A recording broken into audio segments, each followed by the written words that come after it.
The Last Days of the Third Age is, at this point, a hallowed Lord of the Rings total conversion mod for 2010's Mount and Blade Warband. In it, players assume the role of an individual belonging to one of 18 factions on the side of good or evil, all the way up to Gondor or Mordor. But unlike most total conversion mods or even base Warband, Last Days of the Third Age is an action-focused mod. There's almost no diplomacy, no feasts, and no tournaments.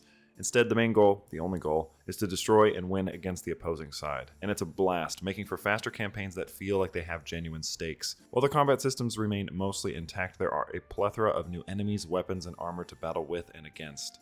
Likewise, the locations of these battles, beautifully rendered and dramatically scaled, are all given unparalleled levels of love and attention. There's nothing like sieging Minas Morgul or the Black Gates for the first time, or defending Helm's Deep against the Uruk-hai. I initially recorded and intended to make this video earlier this year because I was curious if the mod I loved for so long held up in 2025, but had scrapped it in favor of using some of the footage for another video, where I talked about the fantastic Lord of the Rings total conversion mod Realms in Exile for CK3 instead. Those of you who have seen that video likely noticed some overlap with the introduction to this video. Regardless, in this video we will be assuming the role of Belek the Bold, a dark-haired and long-mustached recruit of Dol Amroth and Gondor, with dreams and aspirations of becoming a Swan Knight under the famed Prince Imrahil. Before we begin Belek's journey, I want to stress briefly that this playthrough will be but a portion of what is possible within this mod. With 18 playable factions, there's a lot of room for variability, but similarly, there's enough overlap in formula and execution that I figured playing in my preferred faction and way would still do enough to orient new and refamiliarize old players with the mod.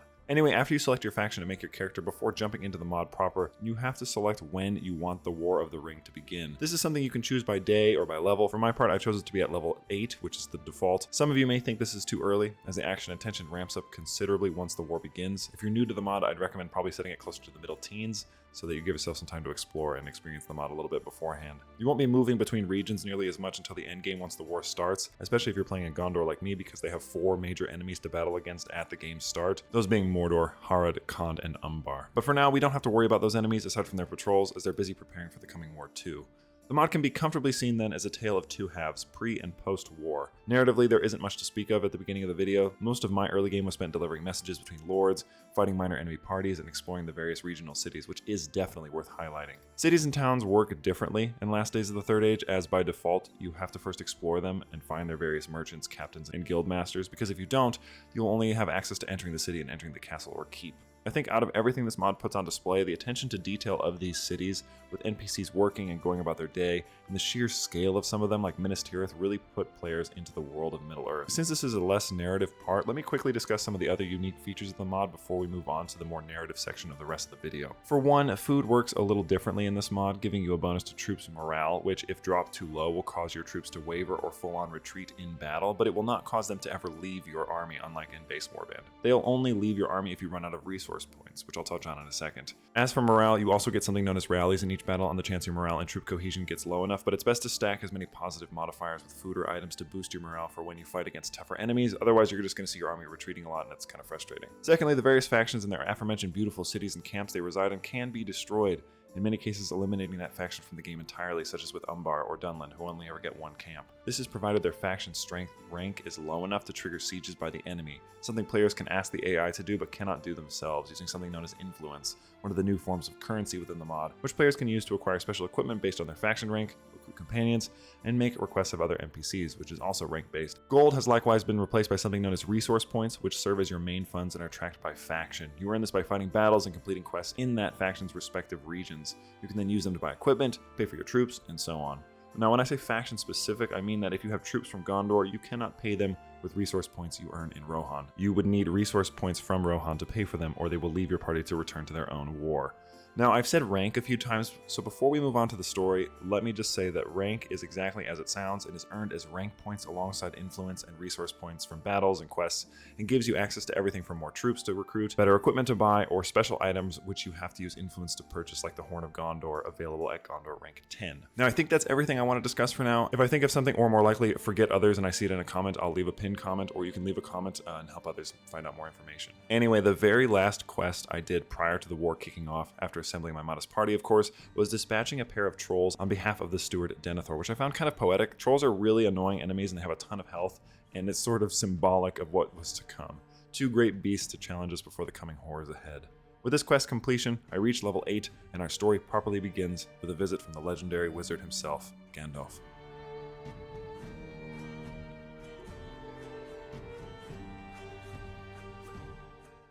Gandalf informs us that he is on his way to see King Theoden, but has come to urge us to participate in the coming war as we've gained some small acclaim in the realm leading up to our recent level up to level 8. Bellic, unsurprisingly for some random dude from Dol Amroth, has no idea who Gandalf is, to which Gandalf evades, instead reiterating on his mission and the goal of all free peoples of Middle-earth to resist Mordor and Sauron. After asking Gandalf what we should do, he recommends we meet with the steward immediately before departing for Rohan, where we will see him again later in our journey. Thankfully, the trip to Minas Tirith isn't far, because I'm literally standing in the Pelennor fields, so I promptly make my way up to the seat of Denethor, Steward of Gondor. There, he informs me that war has come to Gondor in the likes of Mordor, Umbar, Khand, and Harad, and that we must do everything in our power to fight against them. The game then gives us a general War of the Ring tutorial listing certain parameters I've already mentioned in the intro. Denethor, however, does not have any specific tasks for us, and at this point the mod sort of opens up for the player insofar as you can basically just start attacking everything that's your enemy with impunity. Prince Imrahil has just that idea and has sent us word that he's gathering an army at Dol Amroth. In the earlier stages of the war, it's best to join these war parties and sort of float around the larger armies gathered there, kiting enemies into them so that they join your fights. For our part, we get tasked with a scouting mission and run into our first official War of the Ring battle against a shockingly small Umbar war party, which my force is significantly stronger than, and defeat with minimal casualties or challenge. Much of the earlier war period will act similarly to your pre-war gameplay, as you're still too weak to host an army of much use against the larger forces of your enemies. Therefore, you'll be acting in a much more supporting role. Your gameplay loop will consist of, as I've said, trying to kite armies like I did to this Harad war party, and then collecting their various quality metal scraps, which constitutes pretty much all of the loot you'll find in the game, and of course ransoming prisoners for loot as well. One great thing this mod does to break up what could for some feel like tedium in the early game is the excellent variety of battle maps, which, much like the city and town maps, are well varied and realized. Fighting in the Pelennor fields in particular is always a treat, in my opinion. Since I'm an aspiring knight of Dol Amroth, I make sure to repeatedly stop by to recruit troops from them, since they, once upgraded to Swan Knights, offer some of the best cavalry in the game, a unit which dominates not only base warband, but last days of the Third Age as well. Likewise, I slowly begin collecting the proper gear of a Swan Knight Squire in hopes to eventually collect the Knight equipment, though that won't be for some time. You'll see me periodically upgrade my equipment throughout the video. Our first major battle of the war occurred on Mid-Year's Day when our Gondorian forces, over 500 strong, managed to corner a significant Harad force. Large-scale battles in last days of the Third Age are one of the mod's strong suits and offer a real feeling of grandeur that the Lord of the Rings is known for. Charging lance shining and shield firmly gripped feels significantly cooler when it's at the head of about 100 galloping Swan Knights, as is watching them wash over weaker Harad forces who we decimate, though we don't manage to capture any of the enemy lords this time around. At this point in the campaign, we are rank 5, or a Citadel Knight of Gondor, meaning we can and have grabbed quite a few of the special items from Steward Denethor, such as the Citadel Shield. Spending influence like this allows you to get some of the best items in the game. Our current rank does not, however, mean we get to participate in any of the war planning with our influence, as we need to be rank 8 or a champion of Gondor for that. I guess we have more work to do. Unfortunately, though we are making great strides to improve our equipment, army rank, and influence, West Osgiliath falls to Mordor, and though I come across a collective force basically double the size of my allies and mine in the aftermath, I have a pretty elite force of horsemen and infantry by this point, and notice that most of our enemy's army is comprised of weaker trash orcs. Fighting in Osgiliath for the first time is always a highlight of these campaigns for me. The ancient crumbling walls and towers, and the flooded streets mingled with the shouts of terror and clash of steel make for an unbelievably immersive atmosphere.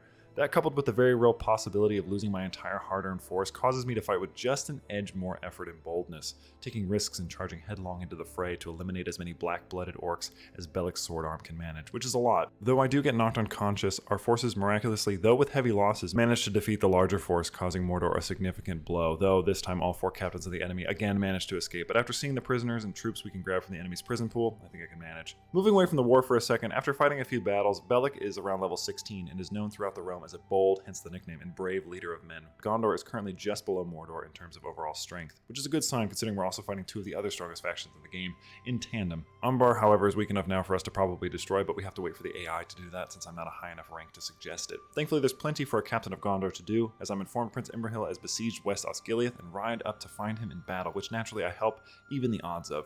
This one, unlike our first fight, goes much better for Bellic, and we finally capture our first captain of the enemy, Grishnak of Mordor. Captains, unlike lords in Warband, can only be turned into faction commanders. I happened to get a quest from Faramir hoping to capture one such captain, so after an extensive hunt to find him, I turned Grishnak over for a hefty boost to relations and a sizable reward, as well as a new trait, Steward's Blessing, which simply means that Gondorian troops are now slightly cheaper to recruit. I believe this type of trait is given automatically in every faction when you achieve rank 8, or after you do a certain number of quests, I'm not sure. Osgiliath shockingly remained under siege pretty much this whole time for what felt like months, but eventually I returned to find a Gondorian host, again led by Imrahil, attacking the city. The siege itself itself began with this beautiful golden hour charge across a wooden bridge towards the city proper.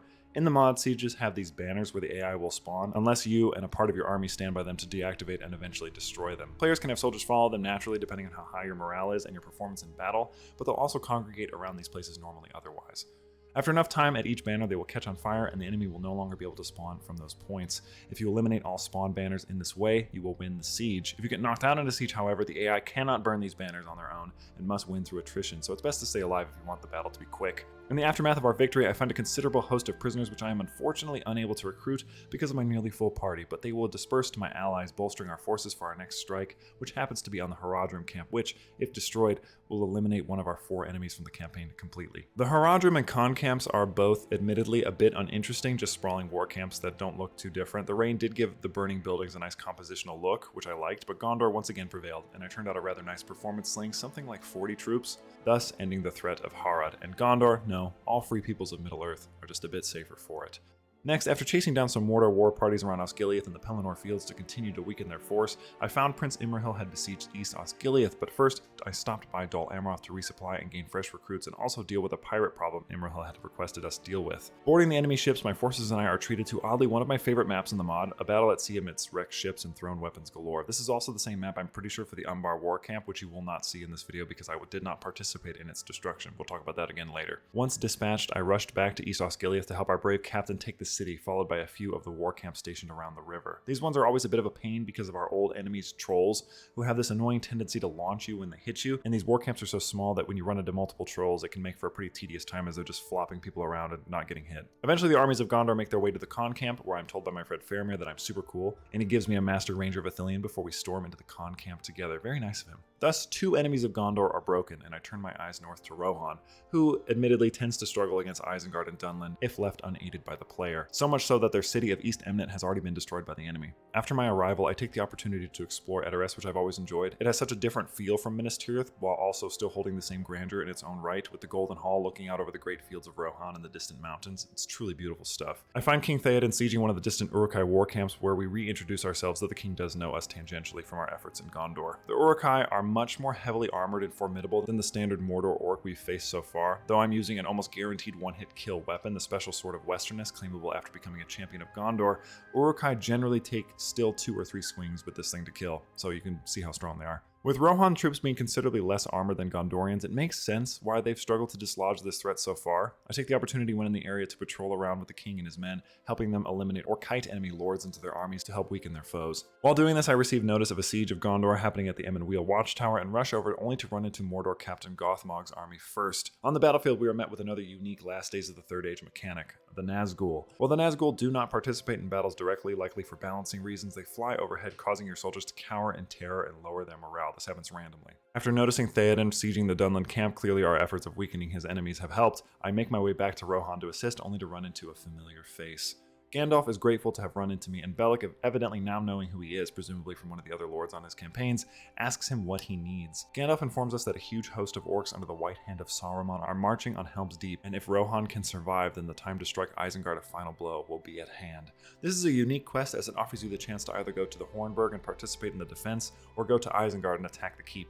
Gandalf, for his part, has no outward preference, but urges us to do something to aid Rohan and speeds away on another errand of his own. I'm not exactly sure what triggers this quest in particular, but it's one of my favorite in the whole mod, as I consider the Battle of Helm's Deep to be one of the greatest battle scenes in any film ever. It's not really a hot take, but I adore it. So naturally, I will not be going to Isengard to assist with the assault. I will be heading to the Hornburg, where we will meet yet another colossal figure, Aragorn, our future king, who welcomes us to his side to fight for the people of Rohan together. After waiting for nightfall, an army of 850 Uruks approach Helm's Deep, and the most cinematic fight of the mod, in my opinion, begins in the rain. The battle for Helm's Deep is just as intense in the mod as you'd expect, and it's best to pace yourself in your health or you'll be watching the AI fight for a considerable amount of time. I always love doing this battle in games like the Third Age or Two Towers, so getting to do it here is just as much of a treat in my opinion. Bellic manages to hold the breach in the wall while Aragorn, Legolas, and Gimli, yes they're here too, hold the walls proper. With the battle won, our troops exhausted but full of hope, Aragorn thanks us for our part. He then informs us that he must soon depart, but hopes to see us again. Unfortunately for us, this is the last we actually see of Aragorn, and I can't recall if he has more quests you can interact with, but it was cool to see him regardless. I think technically he'll help you eliminate Umbar, but by this point I think the AI had already done that on its own, even without my participation, so it probably just broke the quest chain. Duly unfortunately, something on the Helm's Deep map proper seemed to have broken somewhere along the way, and so while exploring the keep, I kept getting this script error in the corner, which was kind of annoying. Regardless, I took the time to meet with Legolas and Gimli to see their dialogue, sparse as it is, before turning in an enemy lord to King Theoden and taking the wonderful armored corsair as reward for my help. On the road back to Gondor, I once again meet our old friend Gandalf for the last time, who commends and thanks us for our efforts. Once the battle for Helm's Deep takes place, Isengard is destroyed, so they are no longer a threat to Rohan. I leave them to deal with Dunlin for now, and head south where the forces of Gondor gathered to take the fight to one of the greatest fortresses of the enemy, Minas Morgul. The battle for Minas Morgul proved to be Belec's greatest feat. I think, no joke, he got somewhere around 80 kills while also managing to survive the entire battle through the many twisted and accursed layers of the city. I really love this battle just as much as I also inversely love when you take Minas Tirith as Mordor. The scale of the city and its crumbling, corrupted walls and that subtle greenish hue, it's downright glorious. I cannot commend the developers of this mod enough for the atmosphere and the feel of it. It's epic in the most literal and perfect sense. With Minas Morgul laid low, all there's left to do is to take the fight against the Black Gates itself, but not before returning to Rohan, where I noticed they've besieged the Dunlin camp, and I figured, hey, why not get in on some of that action? With Dunlin eliminated, Rohan will now come to the aid of Gondor and will even siege enemy camps if there were any left. Unfortunately, since the Black Gate is the only one left, about 4 Rohan armies decided to wipe themselves at it for fun. Before proceeding on any more campaigns, I made sure to stop by the Steward for the Horn of Gondor, reforged for Boromir's fall, and given to one of its greatest new captains, me. Also, I've not talked about him at all in this campaign, but I only ever had one named companion this whole time, Cyrodiil. You can get quite a few different ones, some of which have some pretty cool features like Dimbor the Bjorning, who spawns a bear to fight with him in battle. Cyrodiil starts off as a pretty nothing character who you can recruit very early in your campaign, but by the end of my run, he turned into a pretty competent archery captain who rode with me to the bitter end, alongside pretty much all the captains of Gondor as we sieged the Black Gates. Probably the hardest siege in the game, with nearly 1,600 troops to contend with against our roughly 900. The odds were certainly not in our favor, but would you have it any other way? I mean, this is the big fight, right? Now, gameplay-wise, the best way to deal with the Black Gates is the same way to deal with all sieges: eliminate spawn points. There's almost no way you're going to win this fight through sheer attrition, not to mention the fact that the gates hold several hundred hordes of the most elite troops Mordor can muster in the mod, so it's not exactly a cakewalk. But Belek did not earn his nickname for nothing, and with some of the most elite units Rohan and Gondor combined could muster, we entered the fray, swinging and singing of death until the last banner fell. Thus, our victory was complete. Mordor was no more. Now, you're very likely thinking, is that it? Well, yes and no. For the purposes of this video, yes, that is it. The tale of Belek the Bold and his roughly 15-hour journey here in Middle-earth ends. In my headcanon, he lived out the rest of his days as a grizzled captain of Prince Imrahil, training and fighting with future Swan Knights in King Elisar's wars of reunification in old Gondorian lands. As for the mod itself, though, it technically doesn't end until all enemy factions are eliminated. Gondor and Rohan simply head further north towards Mirkwood to deal with the next threat, and then up towards Dale, and so on. Interestingly, if you happen to win the wars as Mordor or Isengard, then there will be one final war of evil versus evil, with the evil factions splitting up evenly between the two to see who the true Dark Lord of Middle-earth will be. But for us, this story is over, as is this video. It has been quite a journey and trip down memory lane. I pondered at the beginning of the video if the mod was as good as I remembered. It's better, but only if you don't mind that the mod is essentially just traveling and fighting. I do wonder if people who hope for a more quest and story-focused experience may not feel it a bit tedious, but for me, it's wonderful. Not only is it probably one of the best action-focused Lord of the Rings experiences ever made, it's just plain fun. The whole time I felt like I was a little kid playing with action figures, full of epic charges, grand victories, and triumphs over evil. To put it simply, Last Days of the Third Age is every bit as good as it was when it came out, and is still very much worth playing, even if you've never tried it, or if you've thought about going back for a long time and haven't. There's almost no experience quite like it, with its mix of RPG and strategy meets action elements, and I doubt we will see its like again for some time. Thankfully, the experience is just a download away, and I thank you sincerely for watching this video. I will happily see you in the next one.